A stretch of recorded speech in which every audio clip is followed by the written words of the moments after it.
यो च वस सतं जीवे अपसम अमतं पदम एकाहम जीवितं सेयो पस्सतो अमतं पदम।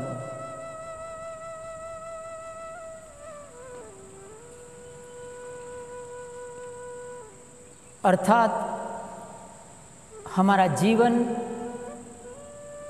100 साल का भी क्यों ना हो, लेकिन अगर अमृत पद को जानते हुए, देखते हुए, उसको भावित करते हुए अगर नहीं बीतता है तो कहते हैं कि एकाहम जीवितम सेयो पस्सतो अमतं पदम। एक दिन का जीवन भी बेहतर है कि अमृत पद के लिए, अमृत पद को देखते हुए, उसको जानते हुए, उसको भावित करते हुए अगर हमारा जीवन बीतता है, एक दिन भी वो श्रेष्ठ है।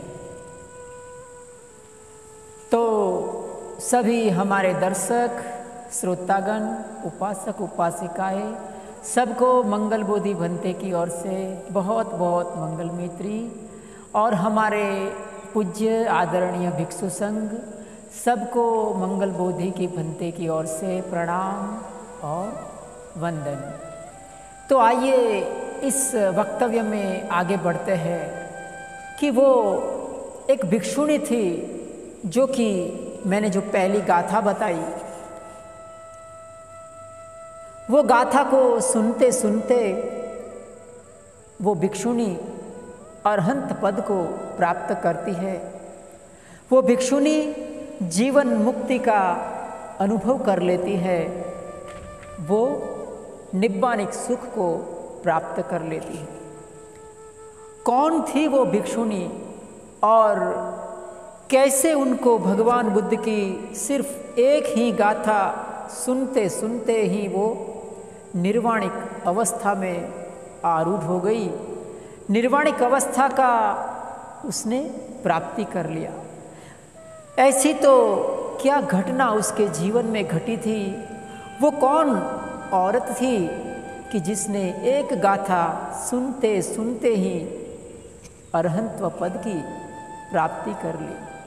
तो आइए इस वक्तव्य में हम जानते हैं कि वो भिक्षुणी कौन थी और उसके जीवन में ऐसा तो क्या घटा था कि एक गाथा सुनते सुनते वो निर्वाण में स्थापित हो गई। तो आइए हम उसके अतीत में थोड़ा टहलते हैं। श्रावस्ती में एक मध्यम वर्गीय घराना था जिसमें एक कीसा गौतमी नाम की एक लड़की रहती थी। कीसा उसको इसीलिए कहा जाता था कि वो थोड़ी दुबली पतली थी और वो इतनी सुंदर नहीं थी। शायद हो सकता है कि अगर मैं बुद्ध के काल में रहा होता तो मुझे भी कीसा मंगल बोधि कहते थे, क्योंकि कीसा का अर्थ पाली भाषा में दुबला पतला होता है, थोड़ा सा असुंदर होता है। तो इसीलिए कीसा गौतमी को कीसा गौतमी कहा जाता था। वो थोड़ी दुबली पतली और असुंदर थी, लेकिन उसका अंतरतम बहुत सुंदर था। उसकी सूरत भले ही ना अच्छी हो, लेकिन उसकी सीरत बहुत ही सुंदर थी। वेश कैसा भी रहे, वेश कैसा भी रहे, जिनके ऊंचे ख्याल है, के वेश कैसा भी रहे, जिनके ऊंचे ख्याल है, दिन बाहर से दिखे, दिन तो बाहर से दिखे, अंदर से माला माल है। कोई कहे भिक्षु है तो कोई कहे कंगाल है। ऐसी थी कीसा गौतमी कि बाहर से तो वो कैसी भी दिखती थी, लेकिन भीतर से वो बहुत सुंदर थी। भीतर से उसकी सीरत बहुत ही भली, बहुत सदाचारी थी। तो आज की दुनिया में हमेशा लोग सुंदरता को, बाह्य दिखावे को महत्व देते हैं। अंतरतम को देखने वाला बहुत गिने चुने लोग होते हैं। कहते हैं कि ऐसे में एक धनी व्यापारी किस्सा गौतमी को पसंद कर लेता है, क्योंकि बेचारी की शादी नहीं हो पा रही थी। एक तो वो असुंदर थी, दूसरी तो वो नीची जाति की थी। इस कारण से उनकी शादी में बाधा आती थी। तो कहते हैं कि एक बहुत श्रेष्ठी घराना का लड़का, व्यापारी घराने का लड़का के नज़र में किस्सा गौतमी की सीरत बस जाती है। वो रहा होगा कोई तो झवेरी कि जिसने उसके अंतरतम को जान लिया और उसको किस्सा गौतमी पसंद आ गई। ऐसा करते हुए किस्सा गौतमी की शादी उस भले इंसान के साथ हो जाती है। लड़का बहुत भला था, अच्छा इंसान था। उसके ससुराल में भी अच्छा खासा धन था, सुखी संपन्न थे। लेकिन कहते हैं ना कि हमेशा कुछ ना कुछ तो खामी रह जाती है। तो होता यह था कि किस्सा गौतमी को ससुराल भेज देते हैं और उनके ससुराल वाले, उनके सास ससुर भले नहीं थे। किस्सा गौतमी के ऊपर हमेशा अत्याचार होता था। सास ससुर किस्सा गौतमी को त्रास देते थे। उनके प्रति द्वेष की भावना से वो भर जाते थे। उसके दो कारण थे। एक तो किस्सा गौतमी बेचारी गरीब घराने से थी और दूसरी बहुत ही स्वाभाविक है कि वो नीची जाति की थी। इस दो कारण की वजह से ससुराल में उनके साथ बुरा व्यवहार किया जाता था। उनके प्रति उनके सास ससुर ढंग से पेश नहीं आते थे। तो किस्सा गौतमी के ऊपर बहुत ही किस्सा गौतमी परेशान रहती थी और अधूरे में पूरा उनको कोई संतान नहीं होता था। बहुत लंबा काल बीत गया, लेकिन उसके भाग्य में संतान का सुख नहीं था। तो उनके दुख में और भी वृद्धि हो जाती थी। उनके सास और ससुर उनको ताने मारते थे, उसके घर वालों को ताने मारते थे। तो बेचारी किस्सा गौतमी सहन करके रह जाती थी। उसको अपने पति के प्रति बहुत प्यार था। उनको वो भी परेशान रहती थी कि कैसे उनका पति को उनकी वजह से परेशानी उठानी पड़ती थी। बहुत स्वाभाविक है। हम जानते हैं आज की दुनिया में कि एक परिवार है, घर में पुत्र वधू है, सास ससुर है, पति है। तो किस तरह से एक पति को बेचारे को एक सैंडविच की तरह रह जाता है। माता पत्नी की गैर हाजिरी में अपने पुत्र का कान भरती है।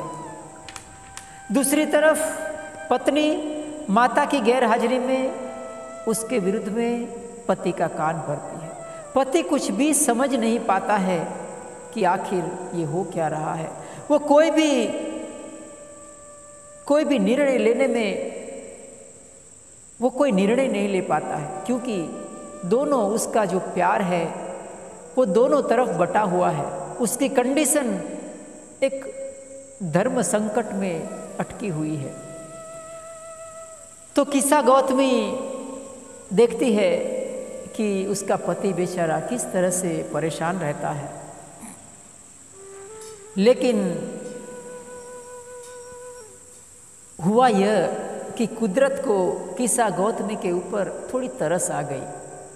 किस्सा गौतमी के ऊपर कुदरत ने एक चाल चली। क्या चाल चली? उसको संतान सुख दिया। किस्सा गौतमी को लंबे साल के बाद एक संतान प्राप्ति होती है, उसको एक बेटा होता है। तो होता है ना कि किस्सा गौतमी बहुत खुश हो जाती है, उसके जीवन में खुशहाली की फुहार आ जाती है और वो बच्चे के प्रति कितना प्यार से पेश आती है। मेरा लाल है, मेरा लाडला है, उसकी वजह से आज मेरे जीवन में खुशहाली आई है। जो उसका किस्सा गौतमी का जो सास ससुर थे, वो किस्सा गौतमी के साथ अच्छी तरह से पेश आने लगी, क्योंकि वो संतान सुख की धनी बनी थी। वो संतान सुख उसके जीवन में आया था। तो किस्सा गौतमी के प्रति उनके सास और ससुर बहुत ही मैत्री से पेश आने लगे, बहुत ही अच्छी तरह से उनको संभालने लगे। कारण था उसका अपना बेटा। अब होता यह है कि जो बेटा 5-7 साल का होते होते कुछ बीमारी ग्रस्त हो जाता है और उसकी मृत्यु हो जाती है।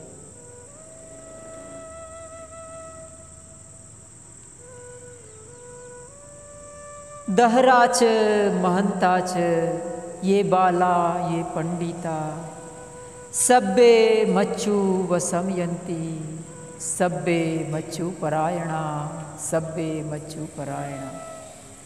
छोटा हो या बड़ा हो, मूर्ख हो या पंडित हो, सब्बे मच्चू वसमयंती, सब मृत्यु के वश में है, मृत्यु के पराधीन है। सबको मृत्यु बांध के ले जाती है। उपत्तिया सहे वेदम, उपत्तिया सहे वेदम, मरणम आगतम सदा, मरणत्थाय ओकासम वधको वीय एसति, वधको वीय एसति। उपत्तिया सहे वेदम, मृत्यु साथ साथ ही आता है। जैसे ही सहे वेदम अर्थात जिसका जन्म हुआ उसका मृत्यु निश्चित हो जाता है। जन्म के साथ साथ मृत्यु तय हो जाता है। मरणम आगतम सदा, हमेशा मृत्यु पीछे पीछे लगी रहती है।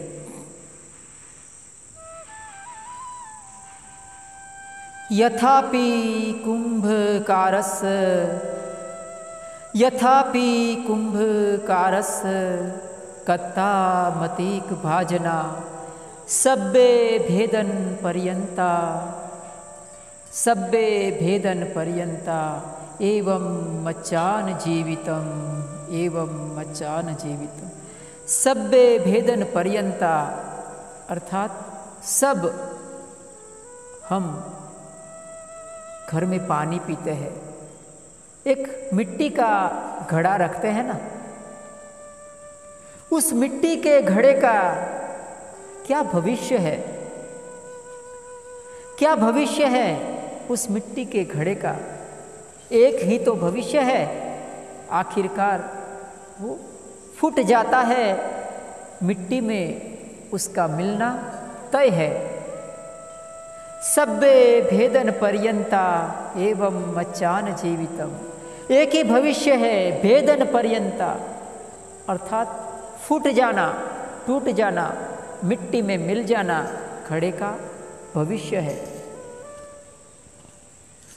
हम देखते हैं कि अभी धीरे धीरे पेड़ के ऊपर नए नए फूल आ रहे हैं, फल आ रहे हैं।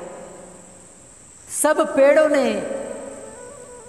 पेड़ों को प्रकृति ने फूलों का ताज पहनाया है। नई नई पत्तियां, फूलों के साथ नई नई पत्तियां आई है। फूल धीरे धीरे किशोरावस्था से लेकर जवानी की तरफ आगे बढ़ रहा है। ऐसा लगता है कि जैसे बारिश के लिए ये जो प्राकृतिक जगत है, ये वनस्पतिक जगत है, उसकी बारिश के लिए उसकी पुकार बारिश के लिए अपनी पराकाष्ठा के ऊपर है। लगता है कि ये प्रकृति बारिश को इमोशनली ब्लैकमेल कर रही है ना। ये प्रकृति के ऊपर लदा हुआ फूल, ये फल, ये पत्तियां, आखिर क्या भविष्य है इनका? क्या भविष्य है? उनका एक ही भविष्य है, फलानमीव पक्कानम पातो पतनतो भयम एवं जातानमच्चानम नित्यम मरणतो भयम। फल है, कच्चा है, पकता है, पककर अपनी डाली से वो टूट जाता है, नीचे गिरता है और नष्ट हो जाता है, मिट्टी में मिल जाता है। फलानमीव पक्कानम पातो पतनतो भयम, उसको गिरने का भय है। ऐसे ही हर कोई मनुष्य का जीवन शुरू होते ही उसका मृत्यु तय हो जाता है। किस्सा गौतमी का जीवन यही घटमाल से घिरा था। अपने बच्चे को वो गंवा देती है, अपना बच्चा उसे छोड़कर चला जाता है।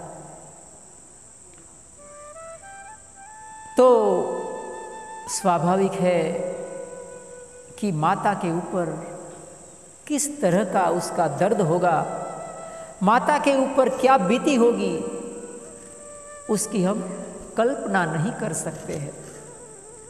कहते हैं कि किस्सा गौतमी दर्द से, दुख से वो विक्षिप्त हो जाती है, अपने पुत्र की मृत्यु को वो सहन नहीं कर पाती है। कहते हैं कि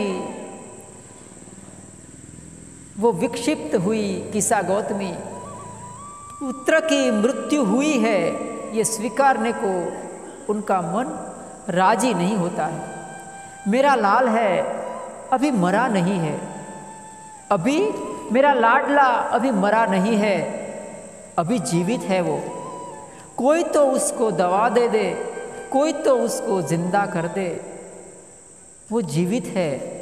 कोई तो उसको औषधि दे, कोई तो उसे वैद्य मिल जाए। ऐसा बच्चे की लाश को गले लगाए हुए दर दर भटकती है सावस्ती की नगरी में, और हर जगह वो लोगों को कहती है कि कोई तो मेरे बच्चे को जिला दो, कोई तो मेरे बच्चे को नींद से उठा दो, वो बेचारा सो गया है, मेरा बच्चा मरा नहीं है, आप उसको मरा हुआ मत कहो। तो किस्सा गौतमी को लोग समझाते हैं कि माई, तुम्हारा बच्चा जीवित नहीं है, मर गया है। अच्छे लोग इस तरह की उसको सलाह देते हैं, कोई कोई बुरे लोग भी होते हैं तो उसको ताने मारते हैं, उसकी हंसी उड़ाते हैं और उसको बुरी तरह से उसको अपशब्द बोलते हैं। किस्सा गौतमी को कुछ भी होश नहीं है। ऐसे में कोई तो एक प्रबुद्ध पुरुष, एक सदाचारी भला इंसान उनको कहता है कि माई, तू एक काम कर, हम तो समर्थ नहीं हैं तुम्हारे बेटे को जिंदा करने में, हम तो इतने शक्तिमान नहीं है, हमारे पास कोई भी औषध नहीं है कि तुम्हारे बच्चे को दे दे और वो जिंदा हो जाए।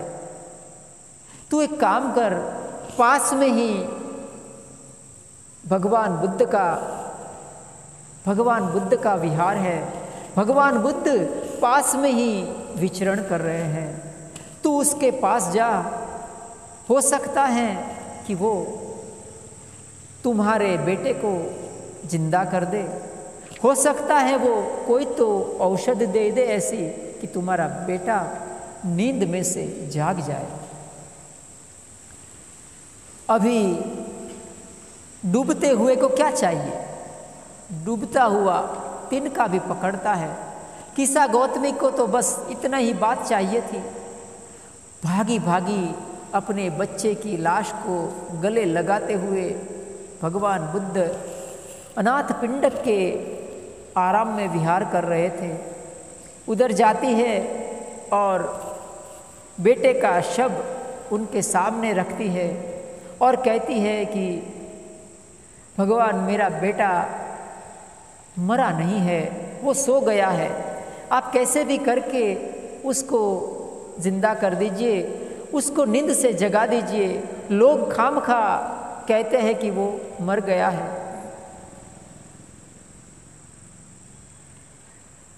यस्य मग्गम न जानासि आगतस्य गतस्य वा परिदेव्ये मानोचे किंची दत्तम उदब्बहे। हमें मालूम ही नहीं है कि जाने वाला कहाँ चला गया है, हमें यह भी नहीं मालूम था कि वो कहाँ से आया था, फिर भी हम विलाप करते हैं, कल्पांत करते हैं। तो भगवान बुद्ध ने ऐसा विलाप करने के लिए मना किया है। भगवान बुद्ध किसा गौतमी के सामने देखते हैं और भगवान बुद्ध का एक तरीका था कि जिस तरह का इंसान होता था, जिस तरह की परिस्थिति होती थी, उसी अंदाज में, उसी तरह से वो लोगों को उपदेश देते थे। किसी दो अलग अलग प्रकृति वाले इंसान को समान रूप से वो उपदेश नहीं देते थे। तो किसा गौतमी को देखते हैं कि ये बेटी दुख से विक्षिप्त हो चुकी है, तो उनको कुछ भी नहीं कहते हैं और कहते हैं कि बेटी, तू एक काम कर, गांव में जा और थोड़े से सरसों के दाने लेकर आ।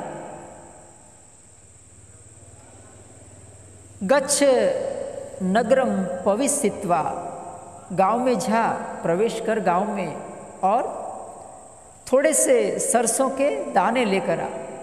तो अभी तो वो किसा गौतमी, क्योंकि वो दुख के मारी विक्षिप्त थी, कुछ भी उसके कान में सुनने के लिए वो तत्पर नहीं थी, तो खड़ी होकर भागने लगती है सरसों के दाने लेने के लिए। उनको लगता है कि भगवान बुद्ध कुछ तो औषधि देने वाले हैं सरसों के दाने के रूप में, सरसों के दाने का कुछ करेंगे और मेरा बेटा जिंदा हो जाएगा।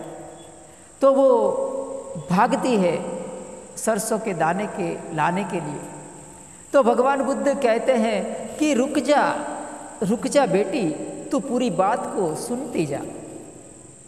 तो कहते हैं कि तू उसी घर में से लाना सरसों के दाने जिस घर में कोई मरा ना हो। यस्मिन गे है कोची मत पुब्बो नथी, अर्थात ऐसे घर से लाना जिस घर में कोई मरा ना हो। तो ठीक है भगवान, मैं उसी घर से लाऊंगी जिस घर में कोई मरा ना हो। बेचारी वो समझ नहीं पाती थी कि भगवान का कहने का तात्पर्य क्या था। तो वो किसा गौतमी घर घर में दर दर में वो भटकती है और हर घर में वो पूछती है कि मुझे कोई सरसों के दाने दे दो, मेरा बच्चा जीवित हो जाए। तो लोग उनको कहते हैं कि माए, अगर तुम्हारा बच्चा जीवित हो जाता है तो चुटकी भर सरसों क्या तू पूरा बोरा ले जा। तो कहती है कि क्या आपके घर में कोई मरा तो नहीं है ना। तो लोगों के मुंह लटक जाते थे, कहते हैं कि हमारे घर में तो ये मरा है, हमारे घर में तो कोई हमारे दादा मरे हैं, हमारे परदादा मरे हैं। कोई कहता है हमारे घर में अभी अभी माता मरी, किसी का पिता मर गया। तो हर घर में वो जाती है और उसको हर घर से इस तरह का जवाब सुनने को मिलता था। कोई घर ऐसा बाकी नहीं था कि जिस घर में कोई मरा नहीं हो। शाम होते होते किसा गौतमी एकदम निराश होकर वापस लौटती है भगवान बुद्ध के पास और कहती है कि भगवान, कोई घर ऐसा नहीं है कि जिस घर में कोई मरा ना हो। भगवान तो उसको वही समझाने वाले थे, वही तो उनको समझाना चाहते थे। तो भगवान बुद्ध उनको समझाते हैं कि जो हमारा प्रिय है, अप्रिय है और ये सब है, सबसे अलगा हो जाता है, सबसे दूरी हो जाती है। पिय ही विपयोगो दुखो, अपिय ही संपयोगो दुखो। सब्बे हेव पिय ही मनापे ही नाना भावो विना भावो अय्या भावोति। सब ये प्रिय अप्रिय नाना भाव अर्थात ये छोटे छोटे जो हम प्रिय मिलन है, हम किसी के साथ बंधे हैं, अय्या भाव होती अर्थात वो सब परिवर्तन के श्रृंखला से बंधे हैं, परिवर्तन के सब लोग अधीन हैं। तो कहते हैं कि भगवान बुद्ध के शासन में वो किसा गौतमी भिक्षुणी बन जाती है और भगवान बुद्ध के शासन में आगे बढ़ते बढ़ते उनको भगवान बुद्ध धम्मपद की एक गाथा सुनाते हैं। उस गाथा का अर्थ कुछ ऐसा था कि जैसे कोई गांव पूरा सोया हुआ होता है, सो गया है गांव, तो कैसे उसको बाढ़ होती है, नदी में कोई बाढ़ आती है तो गांव को पूरा बहा ले जाती है। उसी तरह से पुत्र के प्रति, मित्र के प्रति, पशु के प्रति हमारा जो अटैचमेंट होता है, हमारा जो लगाव होता है, उस लगाव से हम अगर बंध जाते हैं तो हमें भी, हम मुक्ति को उपलब्ध नहीं हो पाते हैं, हम निर्वाणिक सुख को प्राप्त नहीं कर पाते हैं। पुत्ता मत्थी धन मत्थी, पुत्ता मत्थी धन मत्थी, इति बालो विहग्यति, अत्ता ही अत्तनो नत्थी, कुत्तो पुत्ता कुतो धनम। कहते हैं कि पुत्र मेरा है, ये धन मेरा है, लेकिन होने को तो हमारी काया ही अपनी नहीं है, हमारी काया ही हमको साथ नहीं देती है। बाल हमारे सफ़ेद हो जाते हैं, चेहरे पर झुर्रियाँ पड़ जाती है।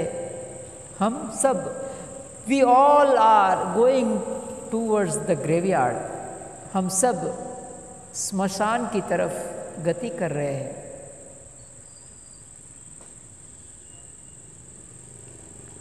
कहते हैं कि कौन है आया कहाँ से, कौन है आया कहाँ से, कौन तेरी जात है, कौन है आया कहाँ से, कौन तेरी जात है, कौन जननी जनक तेरा, 4 दिन का नात है, जो भी आए सब गए, तेरी क्या औकात है। 4 दिन की चांदनी है, फिर अंधेरी रात है, फिर अंधेरी रात है। इंसान जिंदा होता है तो उसकी कीमत होती है,